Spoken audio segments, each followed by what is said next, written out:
Welcome back to वाणिज्य educator. मैं मुस्कान Chaurasia. Last lecture में हमने कवर किया था इंडियन इकोनॉमी के features, agriculture sector, industrial sector on the eve of independence. आज हम कवर करेंगे foreign trade, occupational structure, demographic environment and infrastructure of Indian economy on the eve of independence. तो बिना टाइम वेस्ट करे हम चलते हैं सीधा अपने लेक्चर पर। और अगर आपने पिछली वीडियोस नहीं देखी है, वीडियोस का लिंक डिस्क्रिप्शन में और आई बटन में गिवन है, आप जाके चेक कर सकते हैं।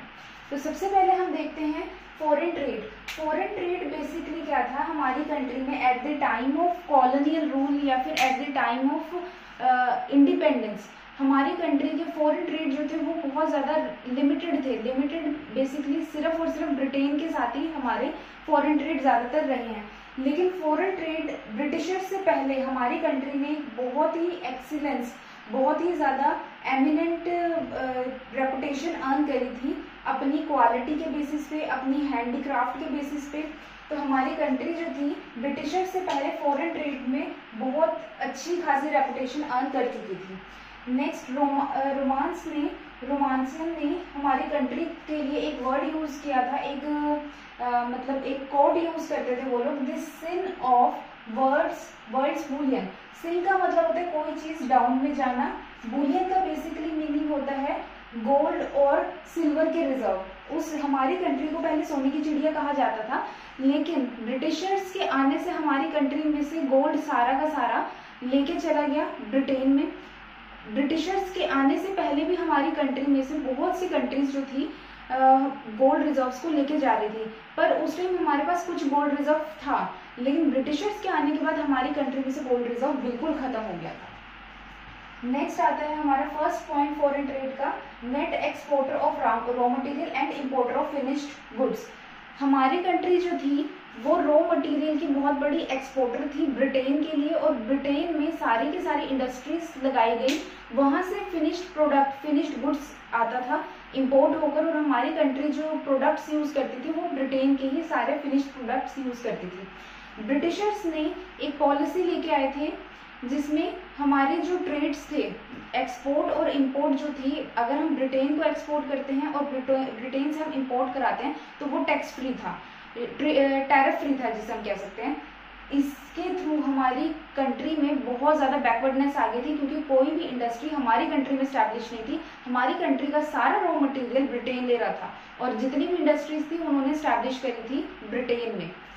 नेक्स्ट पॉइंट आता है monopoly control of Indian foreign trade. India के जितने भी फॉरेन ट्रेड थे eight the time of British rule, eight the time of colonial rule, India के मैक्सिमम कहो या फिर मोर देन 50% जो थे फॉरेन ट्रेड ब्रिटेन के साथ थे। मैक्सिमम हम ट्रेडिंग करते थे ब्रिटेन के साथ, और रेस्ट ऑफ द ट्रेड जो था वो हम करते थे चाइना के साथ, श्रीलंका के साथ या ईरान के साथ। ये भी हमारे को गाइडलाइंस प्रोवाइड करी थी कॉलोनियल पॉलिसी के थ्रू ब्रिटिशर्स ने, कि हम चाइना के साथ ट्रेडिंग कर सकते हैं, श्रीलंका के साथ या ईरान के साथ ट्रेडिंग कर सकते हैं।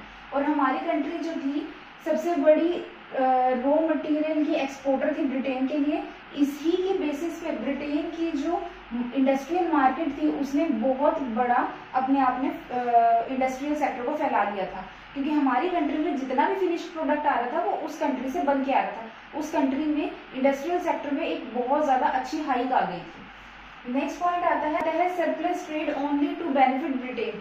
हमारी कंट्री सरप्लस की सिचुएशन में थी। पहली बात तो हमारी कंट्री जो थी बहुत बड़ी एक्सपोर्टर थी रॉ मटेरियल की। रॉ मटेरियल की एक्सपोर्टर होते हुए भी हमारी कंट्री ने सरप्लस की सिचुएशन को अवेल किया, बट ब्रिटिशर्स ने उसको अपने बेनिफिट के लिए यूज किया। जो सरप्लस की सिचुएशन थी हमारी, सरप्लस बेसिकली क्या होता है जब हमारे एक्सपोर्ट ज़्यादा होते हैं और इम्पोर्ट कम होते हैं, उन्होंने इस सरप्लस को यूज किया अपनी एडमिनिस्ट्रेटिव एक्सपेंसेस और वॉर एक्सपेंसेस को फुलफिल करने के लिए। जब भी हमारे साथ वॉर होती थी तो उस सरप्लस के थ्रू वो लोग अपने एक्सपेंस क्या करते थे। एडमिनिस्ट्रेटिव एक्सपेंस वो एक्सपेंस होते हैं जब आप प्रोडक्शन को रेगुलरली करने के लिए आप एक्सपेंस करते हो, लाइक सैलरी देना, जो पर्सन किसी भी सैलरी देना अपने इम्प्लॉइज को, अपने वर्कर्स को सैलरी देना, ये सारे जो एक्सपेंसेस होते हैं एडमिनिस्ट्रेटिव एक्सपेंसेस।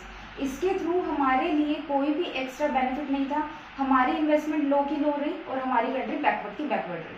तो ये हमारी फॉरेन ट्रेड की सिचुएशन थी। आप चाहो तो इसका स्क्रीनशॉट ले सकते हो। नेक्स्ट टॉपिक है demographic profile and occupational structure. सबसे पहले देखते हैं demographic profile, birth rate and death rate. Birth rate था हमारा 48 एंड डेथ रेट था हमारा 40 पर 1000 पर्सन, यानी कि हर 1000 पर्सन में से 48% जो थे वो अभी जिनका भी बर्थ हुआ था, और 40% ऐसे थे जिन लोगों की डेथ हुई थी। Due to high birth rate and death rate हमारी कंट्री में मैसिव पॉवर्टी थी, क्योंकि हमारी कंट्री में हेल्थ के लिए इतनी ज़्यादा फैसिलिटी नहीं थी, हेल्थ फैसिलिटीज़ कम थी, जिस रीज़न से हमारी कंट्री में birth rate and death rate बहुत ज़्यादा थी। नेक्स्ट आता है infant mortality rate. Infant mortality rate होता है जब जो चाइल्ड 1 साल से कम एज में ही गुजर जाए, तो उसे हम बोलते हैं इन्फेंट मोर्टेलिटी रेट। ये भी हमारी कंट्री में बहुत ज़्यादा थे। पहले हमारी कंट्री में पर 1000 पे 218 जो बच्चे थे उनकी डेथ हो रही थी, और आज हमारे हर 1000 में से 38 जो बच्चे हैं उनकी डेथ हो रही है, यानी कि उस टाइम हमारी जो हेल्थ फैसिलिटी थी बहुत ज़्यादा पुअर थी। अब हमारी हेल्थ फैसिलिटी कंपैरेटिवली काफ़ी बेटर हो गई है। नेक्स्ट आता है लाइफ एक्सपेक्टेंसी। लाइफ एक्सपेक्टेंसी भी कम थी, क्योंकि हमारे पास हेल्थ फैसिलिटीज़ नहीं थी, ना ही हमारे पास मेडिसिन के लिए इतना ज़्यादा था, तो हमारे पास में जो एक्सपेक्टेड लाइफ थी वो 32 ईयर्स थी। आज हमारी एक्सपेक्टेड लाइफ बढ़कर 69 ईयर्स हो गई है एक एवरेज पर्सन की। नेक्स्ट आता है लिटरेसी रेट। लिटरेसी रेट बहुत कम था, 16% हमारी कंट्री में लिटरेसी रेट रहा है eight the time of independence, और फीमेल लिटरेसी रेट सिर्फ और सिर्फ 7% था। उस टाइम जेंडर बायसनेस बहुत बड़ा रोल प्ले किया करती थी। नेक्स्ट हम चलते हैं ऑक्यूपेशनल स्ट्रक्चर पे। Primary sector, secondary sector and territory sector. Primary sector में आ जाता है एग्रीकल्चर, सेकेंडरी सेक्टर्स में आ जाती है हमारी इंडस्ट्रीज, और टेरिटरी सेक्टर्स में आ जाती है हमारी सर्विसेज। जो हमारा प्राइमरी हमारी जो कंट्री थी 1951 में प्राइमरी सेक्टर पे ज़्यादा डिपेंड थी, 72.7% जो पॉपुलेशन थी वो एंगेज थी प्राइमरी सेक्टर में। सेकेंडरी सेक्टर में सिर्फ 10.1% पीपल एंगेज थे, और टेरिटरी सेक्टर में 17.2% पीपल जो थे वो एंगेज थे। सबसे पहला पॉइंट आता है agriculture was principal source of occupation. हमारी कंट्री का प्रिंसिपल सोर्स ऑफ ऑक्यूपेशन क्या था? एग्रीकल्चर सेक्टर था, माइनिंग थी, और जो लोग थे वो ज़्यादातर हॉर्टिकल्चर, एग्रीकल्चर, इन सब चीज़ों पे ज़्यादा डिपेंड किया करते थे। इंडस्ट्रीज जो थी हमारी कंट्री में बहुत ही कम जो थी ऑक्यूपेशनल स्ट्रक्चर लोगों का हुआ करता था, यानी कि इंडस्ट्रीज हमारी कंट्री में बहुत कम थी। इंडस्ट्रीज कम होने का रीज़न यही था क्योंकि हमारी कंट्री 1947 में आज़ाद हुई थी, इंडिपेंडेंट हुई थी, और 1951 तक हमारी कंट्रीज में इतनी सारी इंडस्ट्रीज इस्टेब्लिश नहीं हुई थी, और जब ब्रिटिशर्स गए थे तो हमारी कंट्री में कोई भी इंडस्ट्रीज नहीं थी। उस टाइम पे सिर्फ 2 इंडस्ट्रीज थे, टाटा और बिरला की। नेक्स्ट आती है हमारी insignificant transition from agriculture to industry. 1951 में जो एग्रीकल्चर सेक्टर था वो धीरे धीरे करके शिफ्ट होने लगा था इंडस्ट्रीज में, मतलब हम लोगों ने इंडस्ट्रीज में भी थोड़ा थोड़ा इन्वेस्ट करना शुरू कर दिया था, लेकिन फिर भी उतना अच्छा रिस्पॉन्स हमें नहीं मिला था। रीजन बिहाइंड क्योंकि हमारे पास कैपिटल गुड्स नहीं थे, कैपिटल गुड्स की रिक्वायरमेंट ज़्यादा थी, इस रीज़न से हमारे पास हमारी इंडस्ट्रियल सेक्टर में उतना अच्छा ग्रोथ हमें नहीं मिल पाया। आप इसका स्क्रीनशॉट ले सकते हैं। नेक्स्ट टॉपिक आता है infrastructure at the eve of independence. Infrastructure हमारा 2 तरीके का होता है, एक तो होता है इकोनॉमिक इंफ्रास्ट्रक्चर, दूसरा होता है हमारा सोशल इंफ्रास्ट्रक्चर। इकोनॉमिक इंफ्रास्ट्रक्चर में हम transportation, communication, banking sector, power, energy, इन सबको लेके चलते हैं। सोशल इंफ्रास्ट्रक्चर में हम हेल्थ फैसिलिटीज, स्कूल्स, कॉलेजेस, इन सबको लेके चलते हैं। सबसे पहले हम देखते हैं at the time of independence हमारी कंट्री में इंफ्रास्ट्रक्चर फैसिलिटीज क्या क्या थी। सबसे पहले तो रेलवे को इंट्रोड्यूस किया 1850 में, ब्रिटिशर्स लेके आए थे। सबसे पहली ट्रेन हमारी चली थी बॉम्बे टू थाने, और ट्रेन को लाने का रीज़न क्या था, यानी कि रेलवे को लाने का रीज़न क्या था, जितना भी ब्रिटिश प्रोडक्ट था, ब्रिटिश फिनिश्ड प्रोडक्ट था हमारी कंट्री में इक्वली डिस्ट्रीब्यूट हो सके, हमारी कंट्री की सारी मार्केट तक पहुंच सके, इस रीज़न से रेलवे को लाया गया।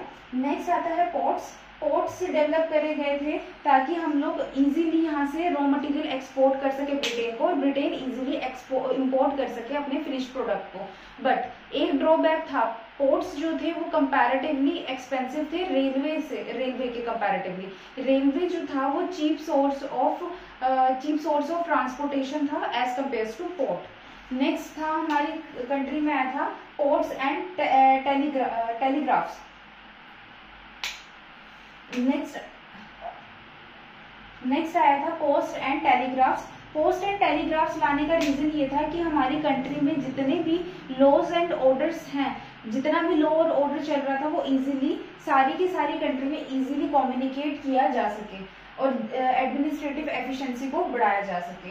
नेक्स्ट आता है रोड्स। रोड्स थी हमारी कंट्री में, सिर्फ इतनी रोड्स थी जहाँ से हमारे पर्टिकुलर प्रोडक्ट को उठाकर पोर्ट्स तक पहुंचाया जा सके, सिर्फ उस रूट पे हमारी रोड्स थी। रिमेनिंग जो आसपास का रूरल एरिया था वहाँ पे रोड्स नहीं थी। एनी नेचुरल कैलामिटी के टाइम पे कोई भी नेचुरल कैलामिटी आ जाए तो हमारी कंट्री में बहुत ज़्यादा दिक्कत हो जाती थी, रोडवेज नहीं थी और आसपास के लोगों को बहुत दिक्कत होती थी। तो हमारी कंट्री का इंफ्रास्ट्रक्चर भी देखा जाए बहुत ज़्यादा बैकवर्ड था और बहुत ही हमारी इकोनॉमी डाउन में थी। आप चाहो तो इसका स्क्रीनशॉट ले सकते हो। Thank you.